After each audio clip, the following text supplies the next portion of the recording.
السلام علیکم۔ حالات اور وقت کی تبدیلیوں سے بدلنے والے تعلقات سے بہتر ہے کہ انسان تنہا رہے۔ واصف علی واصف 20ویں صدی کے ایک عظیم کالم نگار، مصنف اور مسلم صوفی تھے۔ ہر دور میں صوفی مقرر کیے جاتے ہیں اور ہمارے دور کے صوفی کا نام واصف علی واصف رحمۃ اللہ علیہ ہے۔ واصف علی واصف 15 جنوری 1929 کو خوشاب میں پیدا ہوئے۔ آپ نے وہاں سے ابتدائی تعلیم حاصل کی اور اس کے بعد آپ نے 1939 کو مڈل کا امتحان بھی پاس کر لیا۔ الف اللہ دی رمز انوکھی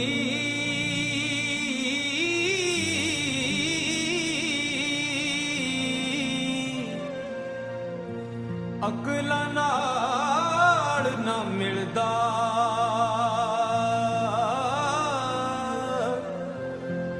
عقلاں والا مرد وچارا نا محرم منزل دا عقلاں والا مرد وچارا نا محرم منزل دا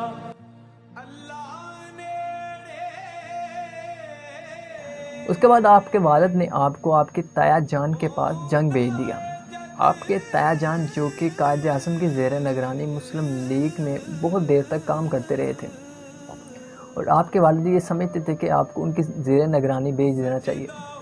آپ جنگ چلے گئے، وہاں پر آپ نے اپنی آگے تعلیمی کیریئر کا آغاز کیا۔ آپ نے 1944 میں جنگ سے ہی میٹرک کا امتحان پاس کیا اور اپنی تعلیم کو آگے جاری کیا۔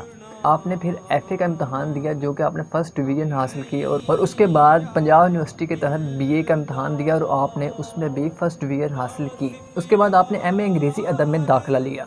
لاہور میں آپ کالج میں ایم اے انگریزی پڑھتے تھے اور آپ کالج کی تمام ایکٹیویٹیز، تمام سرگرمیوں میں بڑھ چڑھ کر حصہ لیا کرتے تھے، اور ایٹ دی اینڈ کالج کی طرف سے آپ کو ایوارڈ آف ہنر بھی دیا گیا تھا۔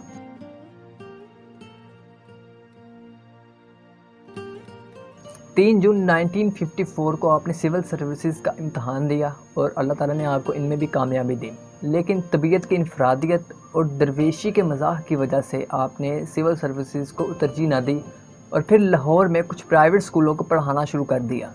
اس کے بعد آپ نے لاہور میں ایک تدریسی ادارہ قائم کیا جس کا نام دی کالج آف لاہور رکھا گیا۔ آپ کی باتوں اور تحریروں پر مبنی تقریباً 30 کتابیں لکھی جا چکی ہیں، جن میں حرف حرف حقیقت، قطرہ قطرہ کلزم اور کرن کرن سورج اور گفتگو بہت سی مقبولیت حاصل کر چکی ہیں۔ مختلف اخباروں میں آپ کا کلام چھپا کرتا تھا، لوگ آپ سے فیض یاب ہوا کرتے تھے، آپ کو محفلوں میں بلایا جاتا تھا، سیمینارز میں بلایا جاتا تھا اور آپ وہاں پر تقریر کیا کرتے تھے، بتایا کرتے تھے لوگوں کو، لوگ آپ سے سوالات کیا کرتے تھے اور آپ ان کا نہایت ہی ادب اور شائستگی سے جواب دیا کرتے تھے۔ واصف علی واصف کے جاننے والے یہ کہتے ہیں کہ جب واصف علی واصف بات کیا کرتے تھے تو کہ انسان ڈوب جاتا تھا ان کی باتوں میں اور پتہ نہیں چلتا تھا کہ کب کتنا وقت گزر چکا ہے۔ آہستہ آہستہ یہ محفلات آپ کے گھر تک چلتی آئی اور گلشن راوی جہاں پر آپ کا گھر ہے، آپ کے گھر میں بھی محفلیں لگنا شروع ہو گئے۔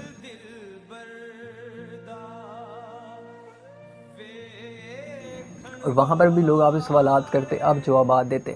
آپ کی گفتگو پر مبنی تقریباً 27 سے 28 کتابیں تحریر پر آ چکی ہیں۔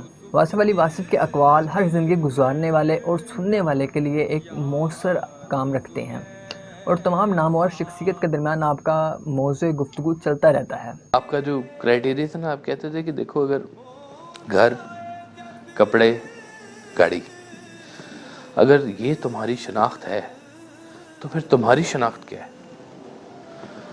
یہ تو تمہاری شناخت نہ ہوئی، یہ تو کپڑے ہوئے، گاڑی ہوئی، گھر ہوئی، تو تمہاری شناخت تو اس کے علاوہ ہے۔ تو وہ اصل فوکس اسی چیز کے اوپر کرتے تھے کہ آپ کا اپنا ایک مزاج، آپ کی اپنی واردات، آپ کا اپنا ایک رویہ لوگوں کے سامنے ہو اور وہ آپ کی پہچان بنے۔ واصف علی واصف کہتے ہیں کہ کامیابی اور ناکامی ہی اتنی اہم نہیں جتنا کہ مقصد کا تعین اہم ہے۔ نیک مقصد میں ناکام ہونے والا برے مقصد میں کامیاب ہونے والے سے بدرجہ بہتر ہے۔ ایسا ہو سکتا ہے کہ ایک انسان مقصد حاصل کرنے میں کامیاب ہو جائے لیکن وہ زندگی میں ناکام ہو جائے گا۔ واصف علی واصف نے ہمیشہ ایک سادگی کی زندگی گزاری اور آپ آسودہ پسند انسان تھے۔ کیونکہ سادگی ہمیشہ آسودگی کے ساتھ آتی ہے، اگر سادگی نہ ہو تو آسودگی بھی نہیں آتی۔ ایک بہت پیارا واقعہ جو میں شیئر کرنا چاہوں گا کہ کسی نے بانو قدسیہ سے پوچھا کہ آپ ہمیں بتائیں کہ واصف علی واصف اور ہم میں کیا فرق ہے؟ تو بانو قدسیہ نے بہت پیارا جواب دیا۔ انہوں نے کہا کہ جو واقعات آپ کی زندگی میں ہو رہے ہوتے ہیں وہی واقعات ایک صوفی کے زندگی میں بھی ہو رہے ہوتے ہیں، لیکن جو فرق آ رہا ہوتا ہے وہ فرق ری ایکشن کا ہوتا ہے، رسپونس کا ہوتا ہے کہ آپ کس طرح کا رسپونس کرتے ہیں اور ایک صوفی کس طرح کا رسپونس کرتا ہے۔ اس کی مثال اس طرح لیجئے کہ اگر ایک شخص آپ کو پتھر مارتا ہے تو آپ اس کی طرف بڑھیں گے کہ بھائی کیوں مارا ہے، ٹھیک ہے، لیکن اگر ایک صوفی کو پتھر پڑتا ہے تو اس کو نہیں بلکہ اوپر دیکھے گا اور کہے گا کہ خیر ہے آج پتھر مارنے شروع ہو گئے ہو، کیونکہ ایک صوفی کہتا ہے کہ میرا ریفرنس وہ ہے، میں جو میڈیم ہوتا ہے اس میں نہیں پڑھتا، وہ رب سے پوچھتا ہے کہ آج میرے اوپر پتھر ہی آنا شروع ہو گئے ہیں، کیونکہ صوفی جو ہوتا ہے وہ میڈیم سے نہیں بلکہ ماخذ سے مخاطب ہوتا ہے۔ وہ کہتا ہے کہ اس نے ہی استطاعت دی اس کو پتھر پکڑنے کی، اس نے استطاعت دی اس کے ذہن میں خیال پیدا کرنے کی جس کی وجہ سے اس نے پتھر پکڑا، اور اس نے ہی اس کے ذہن میں خیال ڈالا کہ اس کو پتھر مار۔ اگر وہ خیال نہ پیدا کرتا تو اس کا پتھر وہیں گر جاتا یا وہ اٹھاتا نہ یا خیال پیدا نہ ہوتا، لیکن اس نے اٹھایا بھی اور مجھے مارا بھی، اس لیے وہ اس کو نہیں، وہ اپنے رب کو کہہ رہا ہوتا ہے۔ واصف علی واصف فرماتے ہیں کہ ایک اچھی وابستگی تمہاری زندگی کے ہر پہلو پر اثر انداز ہوتی ہے، اس لیے جنہیں واصف علی واصف کی وابستگی حاصل ہوئی وہ صرف ان کے ہی ہو کر رہ گئے۔ وہ کہتے ہیں کہ زندگی میں آپ کے علم کی انتہا ہونے کے باوجود بھی آپ کو ایک رول ماڈل کی ضرورت ہوتی ہے، کیونکہ رول ماڈل آپ کو یقین دلاتا ہے۔ اگر آپ کے پاس تھوڑا بھی علم ہے نا، لیکن آپ کے پاس رول ماڈل ہے تو آپ کا تھوڑا علم بھی بہت بڑا کام کر جائے گا، کیونکہ رول ماڈل آپ کو اس علم پر یقین دیتا ہے۔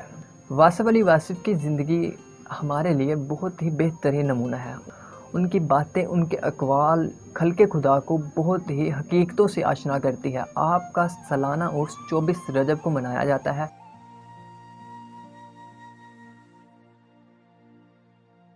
جو کہ بہت ہی عقیدت و احترام سے منایا جاتا ہے، جن میں مختلف سیمینارز ہوتے ہیں، مختلف محفلیں لگی ہوتی ہیں، لوگ اکٹھے ہوتے ہیں، اور جنہوں نے ان کے ساتھ وقت گزارا ہوتا ہے وہ اپنی اپنی رائے پیش کر رہے ہوتے ہیں اور لوگوں کو بتا رہے ہوتے ہیں کہ واصف صاحب کس طرح کے انسان تھے۔